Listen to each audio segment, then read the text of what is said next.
Love stories don't always end the way we expect them to. Let me tell you about Sarah, whose story began on a rainy Tuesday evening. There she was, sitting in her beautiful garden, tears streaming down her face, smudging her mascara. But even then, she looked absolutely stunning.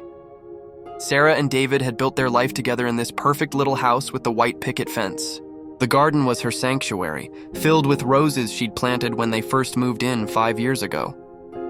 Every morning, she'd tend to those flowers while David had his coffee on the porch. It seemed like the perfect life, But sometimes, perfect on the outside doesn't mean perfect on the inside. David had grown distant over the months. The morning coffee moments became less frequent, the conversations shorter, the silence longer. Until that Tuesday, when he finally said the words that shattered her world. "I don't love you anymore." She spent weeks in that garden, crying among her roses, wondering where it all went wrong. The house that once felt like a dream now echoed with emptiness. Her friends worried, her family tried to help, but Sarah needed this time to grieve. But here's where the story takes an unexpected turn. While reorganizing her life, she joined a local community garden project. That's where she met James.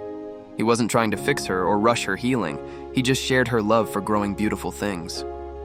James showed her that sometimes what feels like an ending is actually a beginning in disguise. He loved her differently, more deeply, more honestly. He didn't just admire her garden. He helped it grow. Together, they planted new flowers, created new memories. Looking back now, Sarah realizes that losing David was necessary for finding true love. Sometimes life has to break your heart to make room for something better. Her garden still blooms, but now it tells a different story. One of renewal, hope, and the kind of love that grows stronger with each passing day. Isn't it funny how life works? The things that break us often lead us to where we're meant to be all along. Sarah's tears that Tuesday evening weren't an ending. They were watering the soil for a more beautiful beginning.